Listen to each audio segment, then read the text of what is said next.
भवन थप्ने नथप्ने केमा डिपेन्ड हुन्छ भने त्यो भवन भनेको 2 तल्ला हो, ठिक छ? हजुर। त्यसको माथि पनि एक तला माथि हामी अर्को तला थपेको हो। यो माथिले के भन्छ भने म्यान्डेटरी रुल अफ थम्बले तपाईँको लोड बियरिङ घरमा बिना पिलरको घरमा 2.5 तलासम्म जान सकिन्छ। र उहाँहरूको खासमा त्यहाँको हाकिम साहबको हामीले एउटा टोयलेट र एउटा सानो बेडरुम थपिदिनु भनेर डिमान्ड आएपछि फरेस्ट अफिसले मलाई खटाएको हो त्यहाँ। अनि खटाएको र हामी गएर त्यहाँ निरीक्षण गर्दा हामी हाकिम साहब त्यो उपभोक्ता समितिको जुन अध्यक्ष भन्नुभयो उहाँ सबैजनासँग त्यहाँ गएर भिजिट गर्दाखेरि त्यो प्लास्टर चर्केको त्यो एरिया पनि हेर्दाखेरि ठिक छ। त्यसपछि हामीले त्यहाँ भवन थप्ने निर्णय गऱ्यौँ। अनि त्यो निर्णय गरेर त्यहाँबाट त्यो भवन थपिएको हो माथिको। अनि हाकिम साहब र भक्त समिति अध्यक्षज्यूले समेत पनि निर्णय गर्नुभएको छ होइन?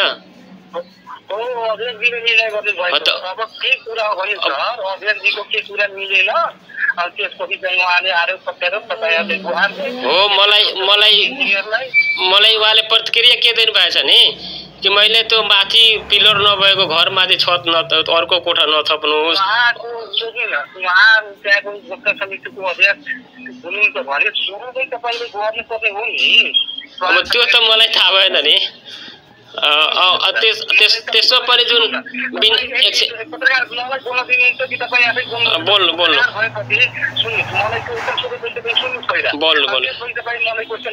हुन्छ। अब सुन्नु मेरो कुरा। तपाईँ जब उपभोक्ता समितिको उहाँ अध्यक्ष हुनुहुन्थ्यो, साझेदारी दलको अध्यक्ष हुनुहुन्छ, उहाँ त राति त्यही बस्ने हो भन्ने बेलामा जब त्यो वाल थपिन थाल्यो माथि तपाईँले ल उहाँ गल्ती गर्दै नेताले हाकिम साहबले आउनु थाल्नु त्यो त बर्बादै भयो या मान्छे नै मर्छ भनेर अहिले भनिरह्यो होला। त्यो बेला तपाईँले बोलाउनु पर्ने हो कि अब बनिसकेपछि बोलाउनु पर्ने हो। उहाँको मसँग रेकर्ड छ 2-4वटा। तपाईँले केही नै छाप्नुहुन्छ भने म दिन्छु तपाईँले रेकर्ड। त्यो पब्लिस गर्न सक्नुहुन्छ भने म तपाईँले रेकर्ड दिन्छु अनि पब्लिस गर्नु होला। हुन्छ। उहाँको पैसा पठाएको रेकर्डहरू सबै छ।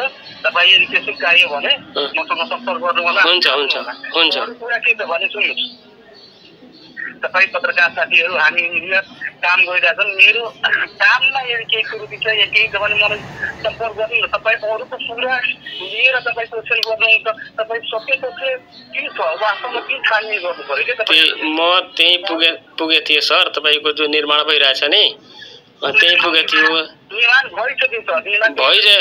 त्यसमा थिएन त्यो टोयलेट पनि ट्याङ्की बनाएछ, एउटा टोयलेट माथि बनाएको छ त्यति हो। अनि रङ कलर जुन गरिरहनु भएको छ नि कलर त्यतिकै त्यो खिया लागेको के छ नि काई भन्छौँ नि हामी त्यसै माथि भइरहेछ। त्यो एउटा मन्दिरको पनि त्यस्तै छ कलरमा भइरहेछ रङ भइरहेछ त्यो पनि पेन्टिङ चाहिँ हामीले चाहिँ कलरको लागि चाहिँ त्यो खिया एक कोट चाहिन्छ कलर लगाइदिनको लागि राखेको हो सर।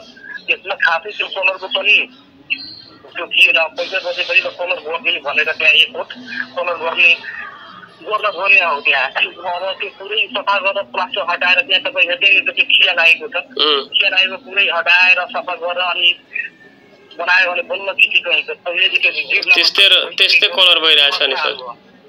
त्यस्तै कलर भइरहेछ मैले हेर्दै कि त्यहाँ मिस्त्री पनि कोही थिए। एक कोट भइरहेको छ। त्यो एक कोट कलर भइरहेको छ। त्यहाँ अलिकति मन्दिर सफाइ देखियोस् भनेर त्यो कलर गरिदिएको हो सर।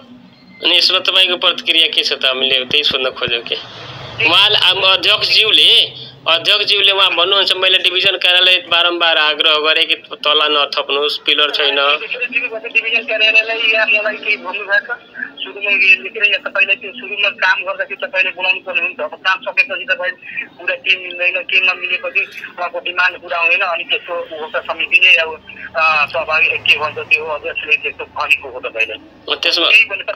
ठिक छ। तपाईँ केही गाउँ हुनुहुन्छ भने उहाँको बारेमा त मैले पनि होला भनेर होइन म त्यहाँ मेरो विरोध गरौँ त्यहाँ होइन होला भनेर म पनि आफै गरेँ इन्भेस्टिगेसन गरेँ त्यहाँ। अनि गएर हेर्दाखेरि उहाँको बारेमा पनि पत्ता लगाएँ। उहाँको गाउँदेखि लिएर सबै ठाउँमा सोधेँ उहाँ के छ। उहाँ सबै अफिसमा गएर यस्तै खर्काउने अनि गर्ने उहाँले। भर्याङको तल जुन 3टा पिलर छ सर तपाईँ हेर्नुभयो होला नि त्यो पिलर त्यो के चर्केको छैन त्यो लगाउँछ त्यसको तपाईँको लोड बियरिङमा वालले लोड लिने हो अनि त्यो 1.5 तला मात्रै घर हो त्यो केही 1.5 तलामा अगाडिको घर थपिएको हो एउटा टोयलेट थपिएको हो त्यो कुनै धेरै लोड थपिएको होइन त्यसले बर्बादै भइहाल्छ चर्किहाल्छ त्यसले चर्केको होइन त्यो मैले सिलिङमा त प्लास्टर चर्केको त्यो झारेर चाहिँ सेन्ड गर्न लगाइदिएको हो अरू खासै त्यहाँ केही तपाईँ बर्बादै हुनेवाला कुरा छैन माथिले तपाईँको लोड बियरिङमा 2.5 तलासम्म जान सकिन्छ भन्नुपर्दा त्यो घर तपाईँको 40 वर्षभन्दा बढी नै पुरानो रहेछ होइन त्यो पिलर पनि छैन त्यसमा गर्दा त्यसमा अर्को सुन्न त्यसमा अर्को तल्ला थपेर पाइन्छ त्यसो भए तपाईँ यदि उहाँको भोक्ताको अध्यक्षलाई तपाईँ उहाँ कुरा मानेर तपाईँ अगाडि बढ्नु भएछ भने तपाईँ पूर्वग्राही हो होइन त्यसै पूर्वग्राही भयो भए तपाईँले कहाँ फोन गर्थेँ म पूर्वग्राही भएको भए तपाईँले फोन गरेर सम्पर्क गर्थे तपाईँको पनि प्रतिक्रिया राख भनेर मतलब फोन गरेको नि अब सुरु हो कि लास्ट हो सर सुन्नु न सुरु हो कि लास्ट हो उहाँको विचार आयो तपाईँलाई पनि विचार मैले समेट्यो भनेर फोन गरेको पूर्वग्राही भएको भए मसँग भिडियो आएको 3-4 दिन भइसक्यो अहिले पनि हालिदिन्थेँ नि म तपाईँसँग सम्पर्क गर्नु पर्यो मलाई पनि तपाईँको केही विचार छ तपाईँको पनि प्रतिक्रिया होला यदि मैले के भने कि उहाँको यदि पक्ष लिएर बोल्दैछ भने सके तपाईँ आफै हेर्नुहोस् आफै गएर एकचोटि उहाँको बारेमा नि बुझ्नुहोस् मेरो बारेमा नि बुझ्नुहोस् अनि त्यो कन्डिसन पनि गएर एकचोटि हेर्नुहोस् ठिक छ तपाईँ सर्टमा एउटा कुरा मलाई के बताइदिनुहोस् कि त्यो 40 वर्ष पुरानो पिलर नभएको घरमाथि अर्को तला थप्न पाइन्छ भनेर भनिदिनु है ठिक छ 40 वर्ष पुरानो घर हो कि होइन हो छ त्यो मन्दिरमै लेखेको छ थप्न पाइन्छ भनेर थप्न पाइन्छ त्यति भनिदिनु न भइहाल्छ नि हजुर थप्न पाइन्छ त्यसो भए त्यसमा माथिल्लो तल थप्न पाइन्छ होइन तपाईँको के भन्छ तपाईँको यदि घरको फिजिकल कन्डिसन ठिक छ भने हामीले पाइन्छ पिलर चर्के छ पिलर पनि चर्के छ त्यसमा थप्न पाइन्छ छ मसँग भिडियो नै छ पिलर पनि चर्के त्यो भर्याङको नि गएर नै आएछु सर तपाईँ त्यहाँ गएर म पुगेर आएछु गएर म आएछु सर तपाईँ मलाई ठिक छ तपाईँको प्रतिक्रियामा पनि यसमा राख्छु होइन तपाईँको पनि नाम र प्रतिक्रिया राखिदिन्छु म के यस्तो हुन्छ हस् तपाईँले म बुझ्न खोजेले पूर्वग्राही भएको भए